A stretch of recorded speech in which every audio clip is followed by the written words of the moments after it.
30 minutes.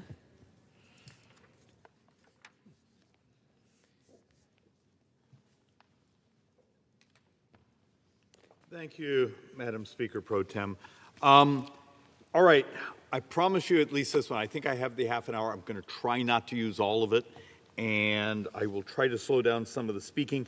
I had a couple odds and ends and then some basic optimism on one or two things. First off, let's do some cleanup. Last week, I actually walked through a little bit of an economic report. We got a preview of it. I think it will be published fairly soon. Measuring What Matters. And look, the title is Why Italy May Be in Better Fiscal Shape Than the U.S. And this is done by some of the super economic geeks out of Boston and Cambridge. But what terrified me, because I'm actually doing my best to read these sorts of documents, is the little sentence I have highlighted here. And I tried to point this out last week, but, and this is for super geeks. If you use a 6% discount rate, you need 104% of a child's lifetime income who's born next year and this year, just to cover the pension and healthcare benefits in our country. So you need more than they're ever going to earn in their entire life just to cover those promises.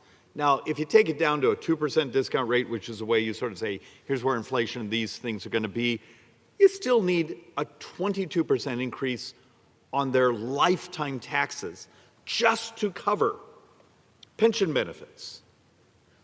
And this is actually based on some numbers where I think they may have too high a fertility rate. The reason I point that out is we're not having the really difficult conversation here. What happens in a country this year when my economists in the Joint Economic Committee are saying we may have zero population growth in the United States this year? The fact that we have fewer 18-year-olds today than we had 20 years ago, but almost double those who are 65 and older.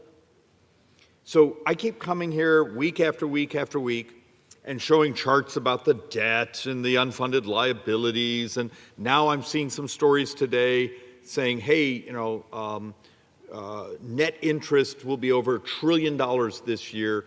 If you add in the paying back, because we've got to pay interest back to the Social Security Trust Fund and all those when we borrow the money, it could be $1,250 billion of interest. So what you should understand there is, let's walk through some of the hierarchy. Social Security is number one. We're going to spend 1.5, 1.6 trillion this year on Social Security. Guess what the number two expense in our country is now? It's interest. If you do the total interest load, interest, and then the next is Medicare. And number four turns out to be the Obamacare or the ACA subsidies and Medicaid is number four. Guess what's number five now in our spending? It's defense. And so often, you know, I'll talk to my liberal brothers and sisters, and they'll turn to you and say, we should cut defense, that way we can give out more money. It's now number five. So, look, it breaks my heart because we keep having these discussions, and, you know, I've come behind this microphone for over a decade now and feel like sometimes I'm doing a, you know, junior economics lecture, and the point is trying to say, here's the scale of the problem, but there are actually solutions. If we could be bold, if we could be creative, if we can take on the entrenched incumbency of the bureaucracy and business models. So let's actually do a couple things here and see if I can make this make sense. So let's march along. Sort of important, and see if I can make this make sense. This is last year. The red is spending, the blue is tax receipts. That gap is debt. You'll notice, actually, our projection for the 26th fiscal year is our tax receipts. So tax collections are actually up. They're actually up almost 17.8%, which is wonderful. Most of it's capital gains. You know, the stock market's done well. And oddly enough, our spending is actually slightly down. But we still have this massive gap. And our best guess is we're still running a $2 trillion deficit this year.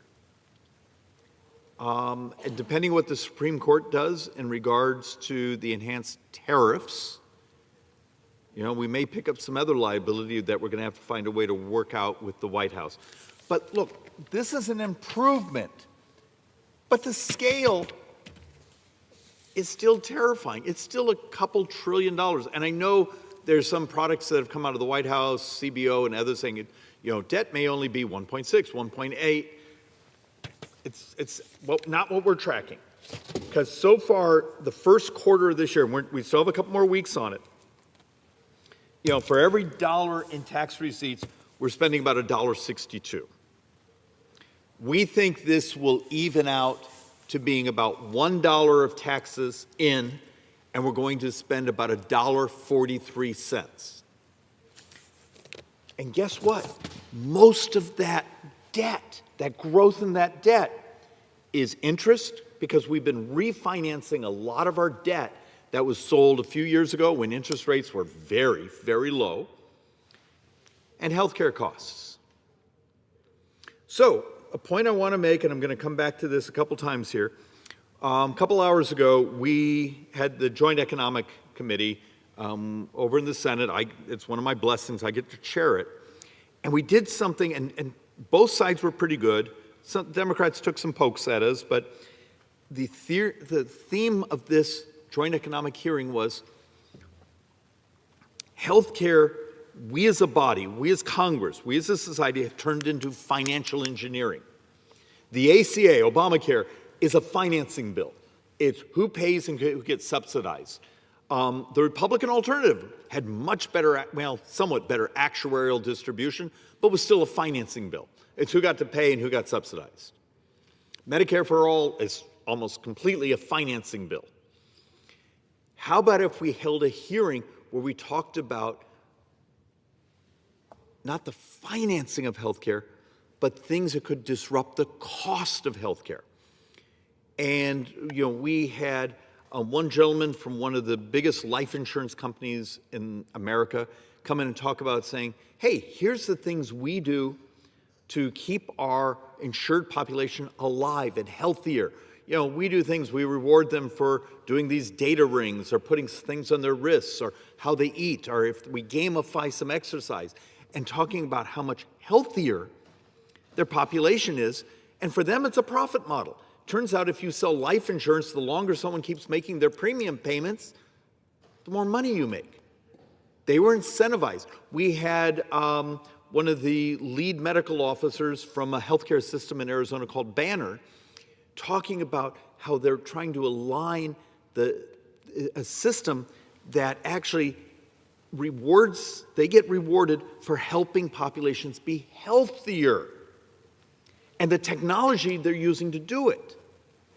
So the fact of the matter is, we're finally trying to drag the conversation around this place from being financial engineering is the future of healthcare. Let's subsidize more populations, even though I'm going to show you a couple boards here of how much of that subsidy, your tax money, is just disappearing.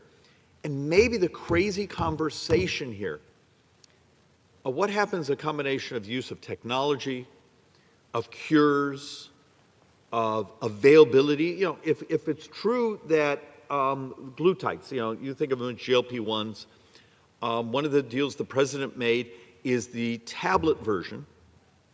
It's going to go to $149 sometime next year. And we know obesity from the Milken study a few years ago is 47% of U.S. healthcare spending. What would happen if we could help our brothers and sisters get heavier? And yes, obesity is a complex, diabetes is a complex autoimmune. There's all sorts of things that go on. I accept the complexity. But the morality of what happens in a society if you could, over a couple years, help your brothers and sisters get healthier. It turns out you could have these remarkable changes in cost. Because how many times have you heard the saying, in healthcare, 5% of the population is over 50% of the spend? Turns out much of that 50% of spending is people who have multi-chronic conditions. Substantial portion of that is because of obesity. Let's not be afraid to talk about it. Let's do the moral thing of help ourselves, help our brothers and sisters, and it actually helps the debt and deficit. We published a major report 2 years ago now showing that obesity will be responsible for $9.1 trillion of additional healthcare spending over 10 years, making it the single most expensive thing in our country. And yet, how much work have you seen behind these microphones saying, maybe we shouldn't always talk about the subsidization of healthcare and start talking about what we all pay? You know, for a decade, I've come behind these microphones with technology and ideas. So we're going to walk through just a little bit on the ACA because I can't stop myself after what I heard a couple of our Democrat colleagues say. This is from the audits and the Joint Economic Research, and it's a very simple thing. This is on the ACA, the Obamacare subsidies, and then the enhanced subsidies, so it's the subsidies on top of the subsidies. We actually get to the point where it appears only 33% of the money actually goes to you as a consumer for your health care, for you're getting well. We have 27% what they call dead weight. It just disappears. It's someone who's insured who never made a claim, even though they may have been 100% subsidized, and now we're finding out huge portions of that appear to be fraud. People who are signed up, but because last year over 41% of the ACA population, which is 7% of healthcare, so ACA, the Obamacare population, 41% paid no premiums. Well, if you're not paying premiums, you see how easy it would be to sign someone up, take the commissions, and no one ever has to know because you're not getting a bill. We're discovering stunning amounts of fraud. The other thing which was just fascinating is we have in the study, almost over 38% of these dollars disappearing, functioning in insurance. You go, but they can only hold 6-7% of it.